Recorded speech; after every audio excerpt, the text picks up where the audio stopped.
সামান্য কয়েকটি উদাহরণ যদি আমরা শুনি তাহলে বুঝতে পারবো রাসূল করিম সাল্লাল্লাহু আলাইহি ওয়াসাল্লাম আমাদেরকে কত বেশি ভালোবাসতেন। সুবহানাল্লাহ, অবাক হয়ে যাব আমরা যে আল্লাহ রাসূল আমাদেরকে আসলে কত ভালোবাসতেন। আমরা যে আল্লাহ রাসূলকে জীবনের চাইতে বেশি ভালোবাসি, তিনি কি আমাদের কতটুকু ভালোবাসতেন এটা তো আমাদের জানার দরকার আছে।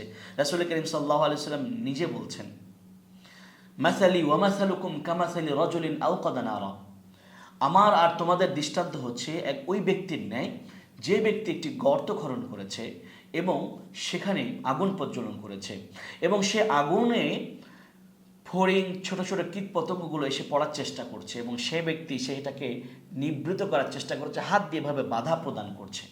আল্লাহ রসুল বলছেন এটা তোমাদের উদাহরণ, আর আমার উদাহরণ শোনো, আমি তোমাদেরকে ওই গর্ত থেকে বা জাহান্নাম থেকে তোমাদের মাজার মধ্যে ধরে ধরে, তোমাদের কোমরে ধরে ধরে তোমাদেরকে সেখান থেকে ফেরানোর চেষ্টা করছি। সুবহানাল্লাহ, বোঝাই যাচ্ছে যে আমরা স্বাভাবিকভাবে একটা মানুষ এরকমভাবে যদি ফেরাতে চায় তাহলে হয়তো বা সামান্য কিছু ফেরাতে পারবে, অধিকাংশরাই আগুনের মধ্যে চলে যাবে। কিন্তু যখন মাজা ধরে, মানুষের কোমর ধরে যখন ফেরানোর চেষ্টা করা হবে তখন তখন আর মানুষের শরীরে শক্তি থাকে না, মাজা একবার আটক হয়ে গেলে শক্তি থাকে না। তখন আল্লাহ রসুল বলছেন যে ওইভাবে আমি তোমাদেরকে ফেরানোর চেষ্টা করি।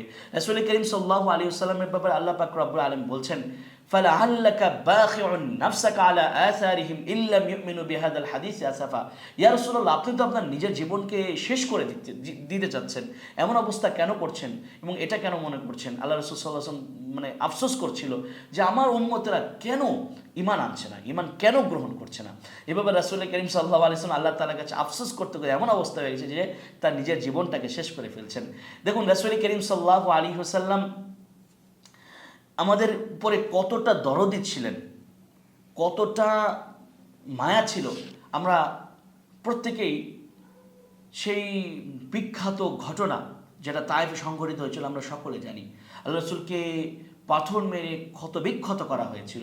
ওই সময় রাসূল করিম সাল্লাল্লাহু আলাইহি ওয়াসাল্লাম আল্লাহ তাআলার কাছে বলেছিলেন যে আল্লাহ, তখন কিন্তু ফেরেশতারা এসে পড়েছিল, পাহাড়ের ফেরেশতা, ইয়া রাসূল আপনি কেন হুকুম দেন সব শেষ করে দিই। আল্লাহ রাসূল বলছেন, বাল আরজু আন ইয়াখরুজাল্লাহু মিন আসলাবিহিম মান ইয়াবুদুল্লাহা ওয়াহদাহু লা ইউশরিকু বিহি শাইআ। আল্লাহ রাসূল বলছেন যে না, আমি আশা ব্যক্ত করছি যে এরা ইসলাম গ্রহণ না করুক সমস্যা নেই, এর পরবর্তী প্রজন্মরা ইসলাম গ্রহণ করবে, আমি আমার উম্মতের আধিক্য নিয়ে গর্ব করব। সুতরাং আমার উম্মত এদেরকে তুমি ধ্বংস করে, এরা বোঝে নাই, এদেরকে আল্লাহ তাআলা হেদায়েত দান করুন। তো ওই কঠিন মুহূর্তেও আল্লাহ রাসূল সাল্লাল্লাহু আলাইহি ওয়াসাল্লাম উম্মতের চিন্তাতে বিভোর রয়েছেন এবং এটাও আল্লাহ পাক রব্বুল আলামিন কোরআনে আমাদেরকে সূরা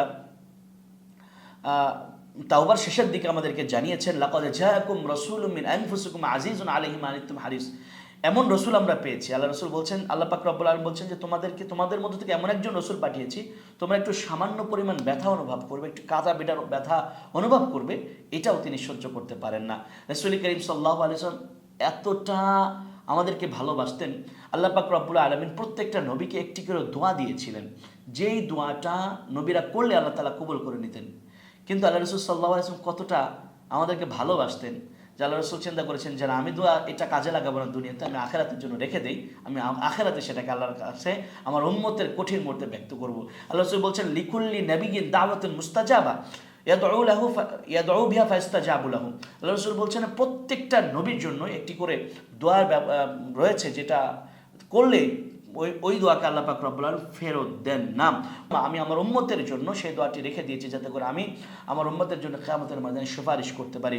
সুতরাং রাসূল করিম সাল্লাল্লাহু আলাইহি ওয়াসাল্লাম কতটা আমাদেরকে ভালোবাসতেন এবং কতটা মেধাবী ছিলেন এবং কত বেশি আমাদেরকে মহাব্বত করেছেন, কিছু নমুনা আমরা পেশ করব, এর অসংখ্য নমুনা রয়েছে, আমরা আরও খুঁজে খুঁজে জানার চেষ্টা করব। আল্লাহ তাআলা আমাদের সবাইকে রাসূল করিম সাল্লাল্লাহু আলাইহি ওয়াসাল্লাম আমাদেরকে কী পরিমাণ ভালোবাসতেন এবং আমরাও যাতে করে রাসূল করিম সাল্লাল্লাহু আলাইহি ওয়াসাল্লামকে ভালোবাসতে হবে সেই তৌফিক আল্লাহ তাআলা আমাদের সবাইকে দান করুন, আমিন।